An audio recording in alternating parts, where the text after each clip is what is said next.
Okay, so I'm going to be talking about the Heart Sutra. Some of you, a lot of you, will be familiar with this, even very familiar with it.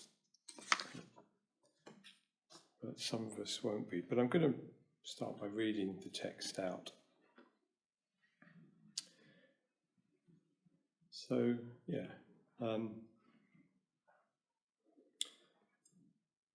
perhaps the best way to kind of approach the Heart Sutra is with as open a mind and heart as you can, and to let it just sort of wash across us or through us. The Bodhisattva of Compassion, when he meditated deeply, saw the emptiness of all five skandhas and sundered the bonds that caused him suffering. Here then, form is no other than emptiness. Emptiness no other than form. Form is only emptiness. Emptiness is only form. Feeling, thought and choice, consciousness itself, are the same as this.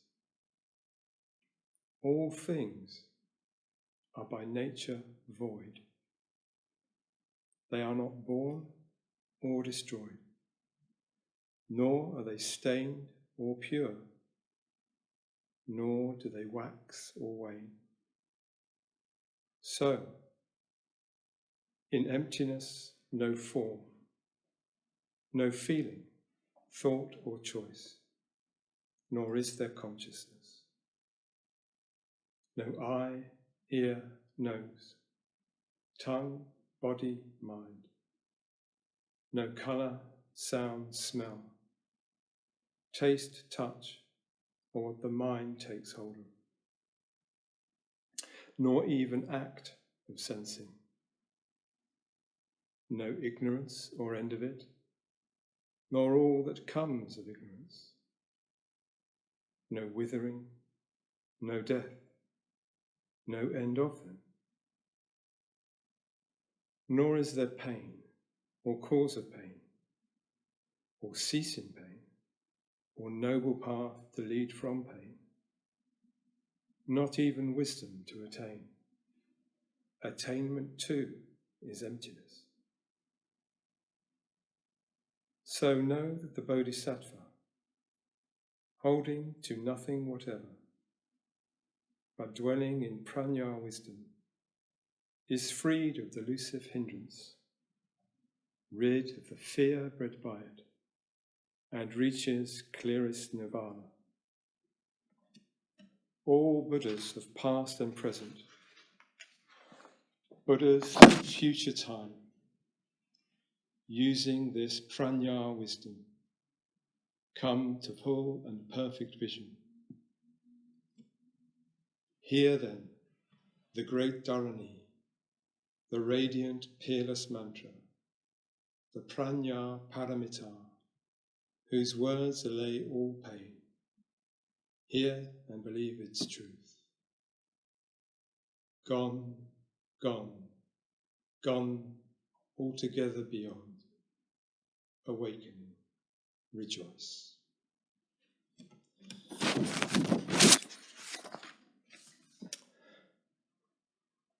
So this current series of talks we're doing on Sangha Night is about wisdom, and particularly about what is called the middle way.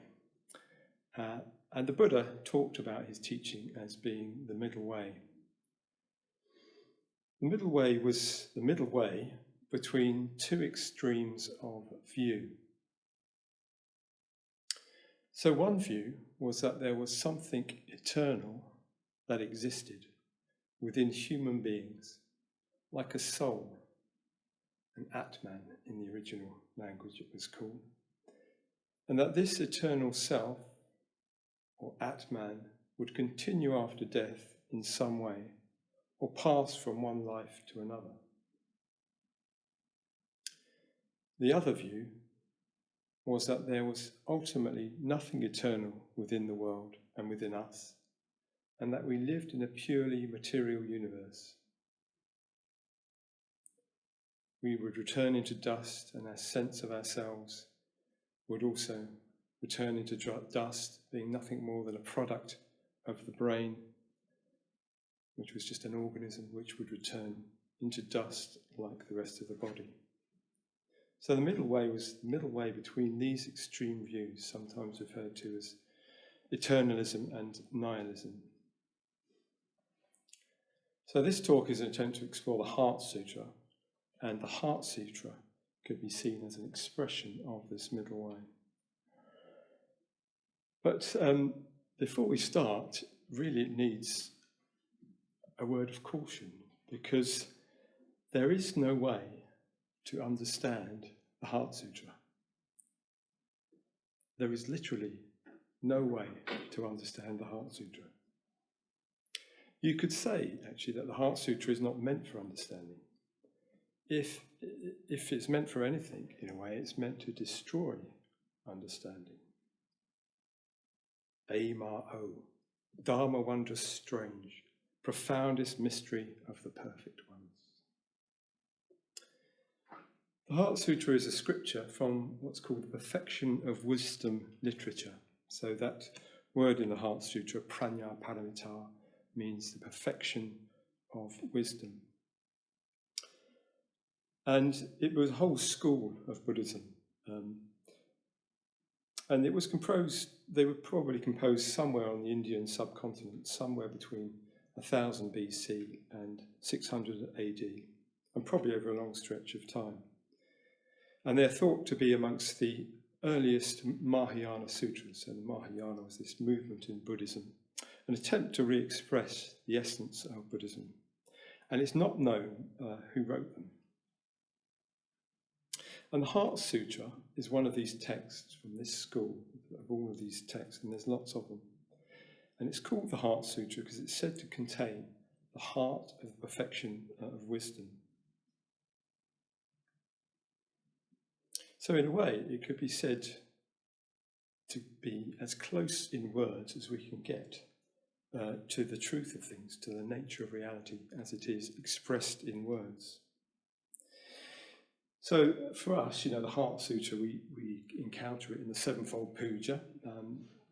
Many of you will have done the Sevenfold Puja, some not. I'm sure if you haven't, you will at some point.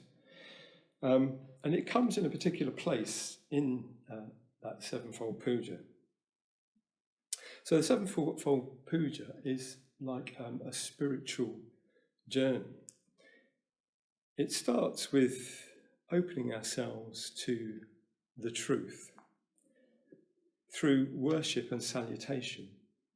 So we're placing value on something, because the kind of meaning of worship is to place value upon something, and we salute that thing, we pay reverence to that thing, and we're developing a receptive attitude towards the truth.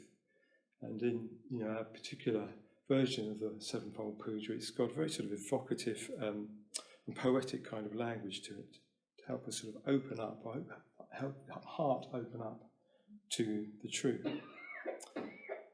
Then in the Sevenfold Puja, we make a commitment to travelling the journey towards that truth by going for refuge to the three jewels, to the Buddha, the Dharma, and the Sangha.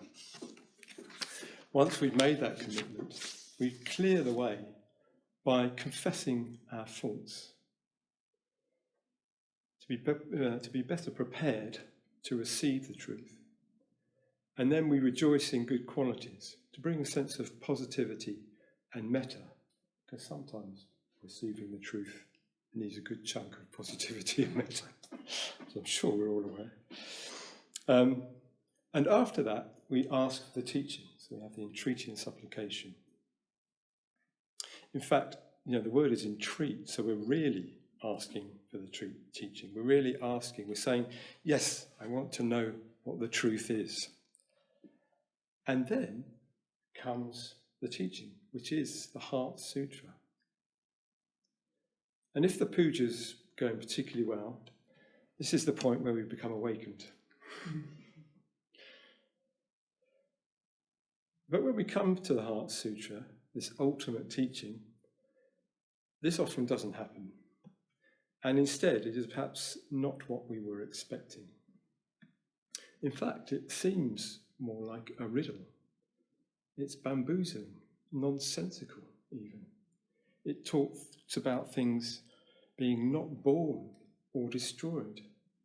It says there's no eye, ear, nose, tongue, body, mind. And it says form is no other than emptiness. And then emptiness is no other than form. It puts me in mind of, I don't know if any of you have ever come across Hitchhiker's Guide to the Galaxy. When I was a teenager, it was very popular. It's written by a man called Douglas Adams, who had a fantastic imagination. At one point in the story of the Hitchhiker's Guide to the Galaxy, there's a part about this giant computer called Deep Thought. It's been built by an alien race. It's a science fiction series. It's been built by an alien race to answer the question of the meaning of life, the universe, and everything. And the computer takes 7.5 million years to come up with an answer. And the answer is, wait for it, 42. Equally nonsensical, perhaps. So yes, it can be like that. It can be that bamboozling. 42 is the answer. But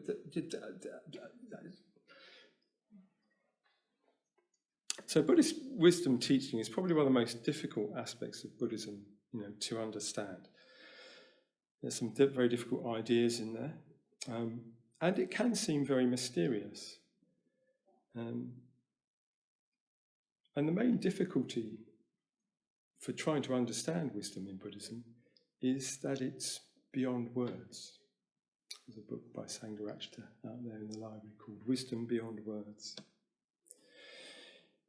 It is not an intellectually graspable truth. It's beyond concepts and ideas altogether. In fact, it's ultimately beyond experience altogether in the way we normally think about having experience. And it seems the Buddha himself was reluctant to talk much about it, the goal of Buddhism, nirvana as he called it. And we'll often talk about it in terms of what it wasn't rather than what it was, as if by saying what it was would somehow corrupt what it was. And it can appear that way, sometimes by using words. Rather than getting closer to the truth in Buddhism, it can seem that we're moving further away from it, or we end up distorting it in some way. Or we may come to think that we've grasped it, when actually we've just got an intellectual model of it, however clear that intellectual model might be. And that might, persuade us into thinking that we've understood it. But why can't the thinking mind, if this is true, grasp the nature of reality? The thinking mind seems very good at grasping all sorts of difficult things, after all. One way of talking about that is that the thinking mind thinks dualistically. It thinks in concepts, and concepts are mental representations of the world and experience. And Triratna was talking about this last week. Objects are seen as things, and we see ourselves as the subject that experiences those things. And this is very useful from a practical and survival point of view, but not very useful when we're trying to see beyond the mind's sphere. And in some ways, the thinking mind can be seen to be part of the problem. You could even argue that the ordinary thinking mind is the tool that actually splits reality into two. And in that sense, well, they're very useful in all sorts of other ways. In that sense, it's part of the problem and not part of the solution. And yet, in some ways, that's all we've got sometimes, is that thinking mind to come at things. Well, not all we've got, but part of what we've got. The Buddhist approach to the spiritual is often pragmatic, I feel. It's about trying to help us in some way, trying to alleviate our suffering. Whether this be learning practices that can directly benefit our lives, such as the metta bhavana or the mindfulness of breathing, or whether it's an approach to understanding the nature of reality. And one can think about the Heart Sutra and the whole of the Prajnaparamita text in a way as being essentially practical teachings that are designed to wake you up. They were designed to shock you out of the sleep of your views, your wrong views of the way reality is, or deluded views of the way reality is. Some of us might be familiar with Zen koans. Zen koans are like this. They're meant to shock the student into waking up. And interestingly, they're also nonsensical. So the student is often struggling, sent off to struggle with the koan, and comes back to the master and makes some attempt, some stab at kind of answering the koan. And the master, sends him away with a flea in his ear, or whacks him with a piece of wood or something like that. It's not cruel, it's just kind of Japanese. So it's like a kind of trying to shock you into waking up. With this idea that the truth, it would seem, is beyond words, beyond the ideas of the mind. So Taranita last week was talking about the notion that we're living in a world that is constructed. We don't see the actual world. We see the brain's interpretation of it. We get all this information coming in, and the brain tries to make some kind of sense of it. Sometimes, it gets it wrong.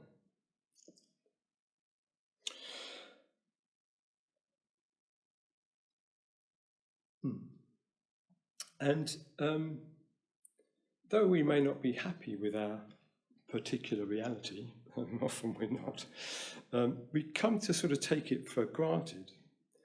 We accept the sort of certain way that it is. We don't often question that.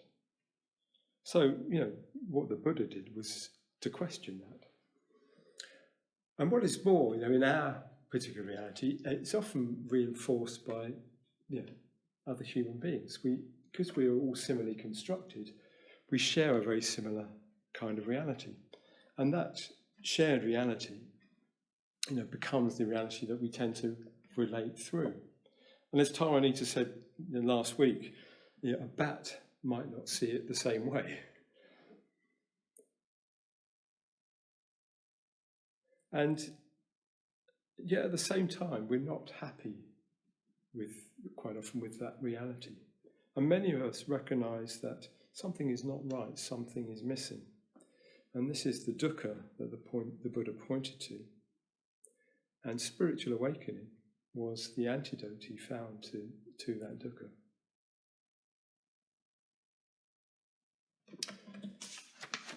Okay. So I'm going to make an impossible attempt to try and unravel something of the Heart Sutra. And this may just kind of go right over our heads. Actually, in a way, it really doesn't matter.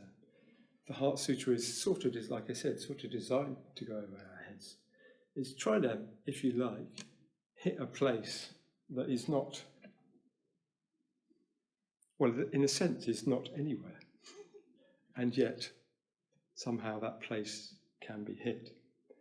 So in some ways, it's better not to understand it than just to let it try and hit that place, as it were. Get out of the way. So the sutra begins with the Bodhisattva of Compassion. Avalokiteshvara is the Bodhisattva of Compassion. But in some ways, that is also us. He meditates deeply, we are told. And when he meditates deeply, he sees the emptiness of all 5 skandhas, the text says. So the skandhas, that's the original word, are one of the lists that the Buddha used to describe, well, in a way to describe everything that is, all that is, or more simply, everything. So the Bodhisattva, the one whose being is bent upon Bodhi, or awakening, sees that everything is empty. In other words, nothing has any real own being. Nothing has thingness or an actual self. And it is with this seeing that we're told the Bodhisattva escapes from suffering. So a profound part of the Buddha's awakening was the realization that in reality there were no actual things, which meant there was no essential essence to anything whatsoever. And as most things are more poignant when applied to ourselves, no thing becomes particularly poignant when it is applied to us. The Buddha discovered that those things also meant no self. In terms of our middle way, it means the extreme view of there being an eternal self was not the way things were, is what the Buddha discovered. But before we go any further, what do we mean by the self? Very interesting question to ask. We are familiar with the idea of having a self. I, me, mine, myself. And we rarely question this because it seems so obvious, here I am. But if there is no me, then who is experiencing what I'm experiencing? Who's thinking what I'm thinking? Well, it seems what the Buddha discovered was that in fact no one was thinking his thoughts. And in fact thoughts were just thoughts, just as sounds were just sounds. They were thought. If there were sounds, they were heard. If there were feelings, they were felt. There was experience, but no experiencer outside or separate from that experience.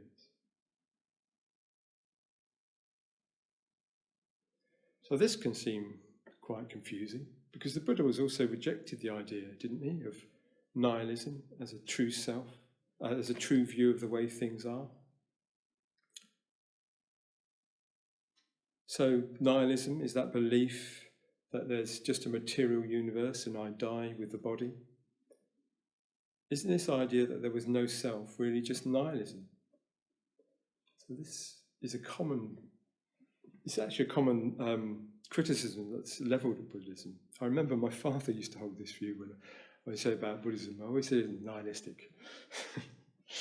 Don't think he looked into it very deeply.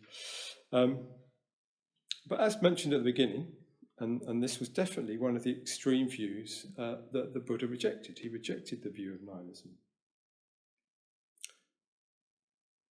Instead, what the Buddha found was that because there was no eternal self separate from anything, did not mean that there wasn't anything. It's just that the nature of anything was not what it seemed. Yeah, this is kind of like I remember when I was a kid, went to the local fair and I got on one of those rides. I think it's like the spinning top thing, you sort of go up and down like this. And I couldn't get off, and I had to go around on the ride again. So this is the point. This is where the point where it feels like you're starting to go onto one of these rides that won't kind of stop and just keeps going up and up. Okay, yeah. So no self could also be talked about as being own being or independent nature.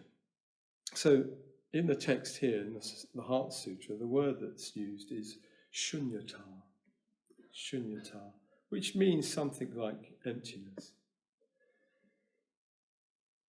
Sangharakshita once described shunyata as the full void. Well, he actually said the plenum void, but nobody knows what plenum means. You have to go and look it up like I did.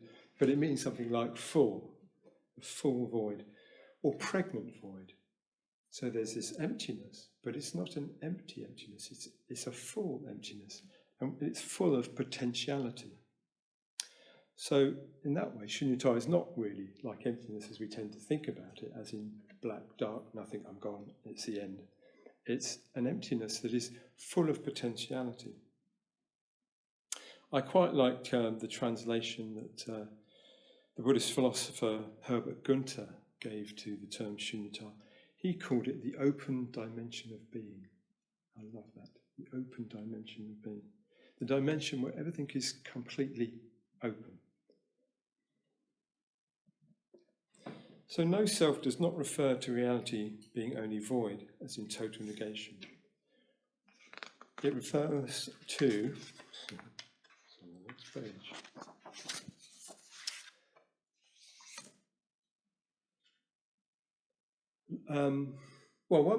sorry, missed my sentence there.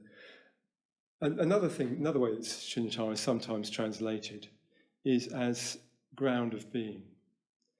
In the sense, not in the sense of there being, as we said, something actually sort of there, as in the sense physical, final, but in the sense that everything is born from it, and everything returns to it, and everything is non-different from it. Or you could say, never leaves it. Already we're starting to come up against the limits of words. If the nature of things is beyond words, beyond concepts, how can we even talk about it? We can't. This realization makes the difficult the teaching of this.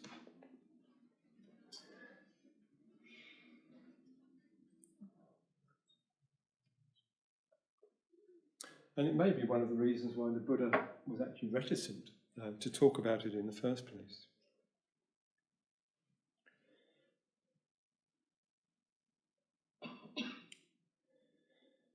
Okay, let's try and go a bit further.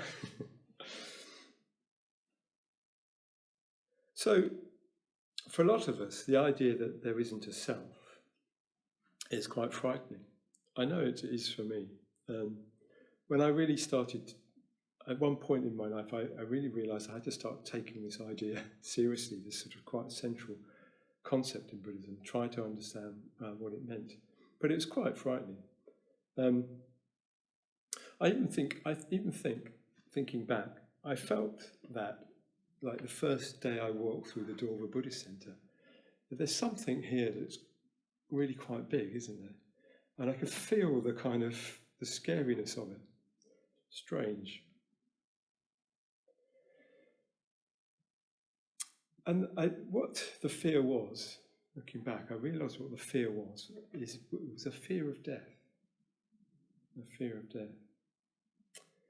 So this is the very difficult part of Buddhism. For spiritual awakening to happen, there also has to be a spiritual death. We have to die to the old view that we hold of our world and ourselves. But this is made very difficult by the fact that we are very identified with that view. In fact, our idea of ourselves is that view.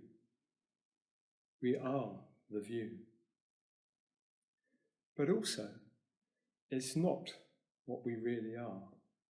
In fact, it's that view that's covering up what we really are. Or even actually, it's only apparently covering up what we really are.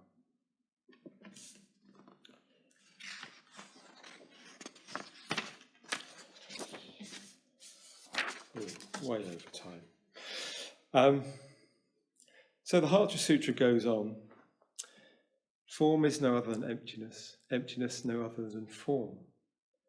So having seen that all things are empty of self-nature, it then says that that emptiness is not different from everything. Form, and here form is shorthand for all of the skandhas, everything is not different from emptiness or nothing, and nothing is not different from everything. They are the same. And here is the middle way. The one extreme is everything is empty.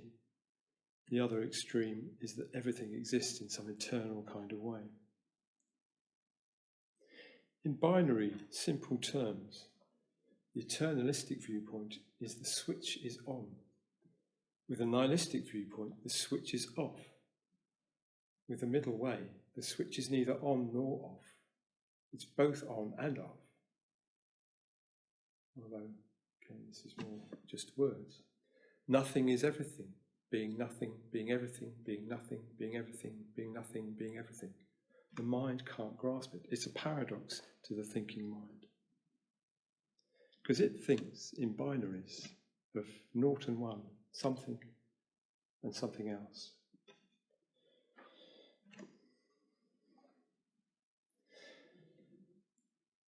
All things are by nature void. They are not born or destroyed, it says. They are not born because there are no things to be born. They're not destroyed because they were never really born. They are not stained or pure, i.e. they're not good or bad. The nature of things is even beyond this. Because if they've come into any real existence, how could they gain any qualities of stained or pure nature?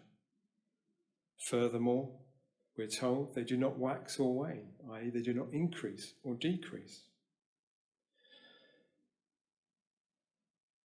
One way of talking about the everything is as an apparent everything. So it's not that things don't appear, but that appearing is just an apparent appearing.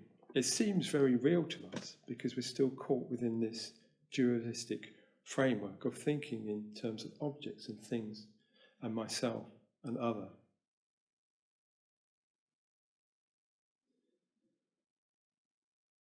And this applies to that notion of self as well. The self is an apparent self. Actually, what's seen through, with the seeing through of that, is actually just the seeing through of an illusion. It's a bit like Father Christmas, actually. I remember where I was, exactly where I was. I was standing in front of the fireplace in my home where I grew up. I was about 6 years old, and my older brother told me that Father Christmas didn't exist. I was outraged, of course. And then he said, yeah, but you know that rustling in the hall you hear at night before the presents come? That's Mum and Dad wrapping the presents and getting them ready. And the penny dropped. Oh my God, yes, of course, it makes sense. There's no Father Christmas. My world was shattered. Well, it wasn't particularly. It was just more like, oh, right, yeah, of course, it's that. Once you realise there's no Father Christmas, it's obvious there's no Father Christmas. Of course, I'm not comparing the seeing through the nature of reality to Father Christmas. It's probably easier to see that there's no Father Christmas than to see the delusion of things like the self-view. Another way of talking about this is that we go from seeing everything as two-ness, into subject and object, into seeing everything as oneness, but not as a oneness that is something, a oneness that is nothing and everything. If everything is oneness, how can oneness be more or less of itself? How can it wax or wane, as the Heart Sutra puts it? How can there be more of oneness or less of oneness? What would that look like? And how can it be pure or more impure? Surely oneness is just oneness. It is what it is. So I talk about oneness as having qualities of better or worse would mean there'd have to be something that was somehow different from that oneness to be better or worse. And then the Heart Sutra tells us that in reality there is no form, no feeling, thought or choice, nor is there even consciousness. It seems to pick out consciousness particularly.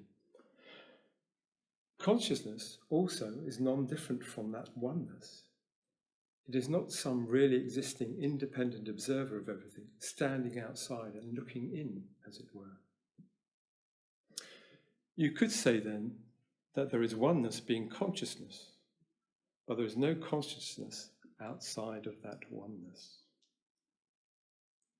Starting to feel dizzy? I am. They are one and the same.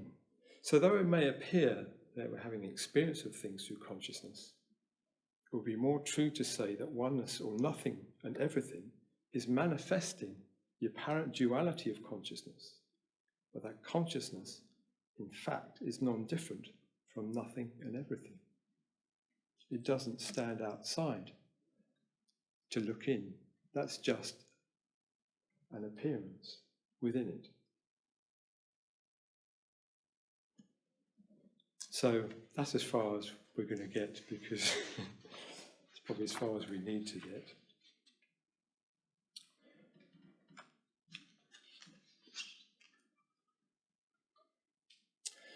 I realise this talk is not, it's not contained much of the personal, but I think what we might do in our study groups to start, in our discussion groups to start us off, is have a little exploration. I'll say a bit more about this at the end of the talk, but I just want to finish with an image, because sometimes images are better at conveying things, and tell you a little bit about my experience when I was getting ordained. So I was ordained at a retreat centre in a remote mountain valley in Spain in the summer months.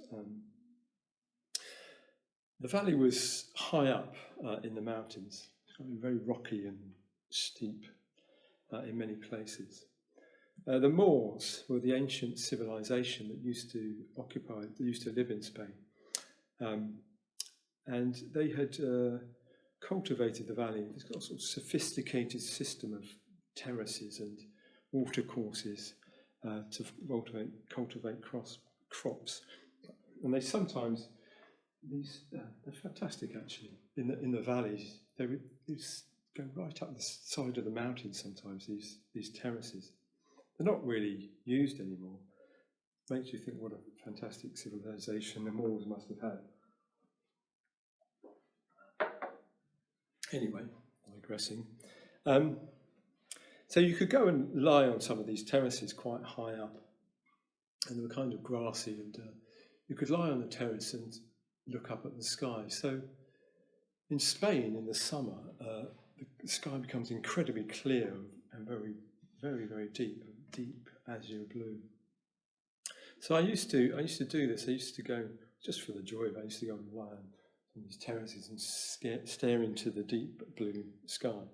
It also helped with my visualization practice. So at ordination, you often take on a visualization practice. The visualization I was doing when I was there was the visualization of Manjushri, the Bodhisattva of wisdom, who would emerge out of the deep blue sky. So yes, deep azure skies.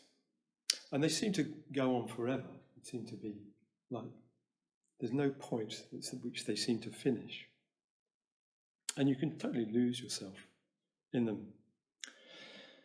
And some days I've been lying there staring up at the sky, and you just start to see kind of little bits of white, little whispers of cloud emerging from the blue sky. And sometimes they would build into a bigger cloud.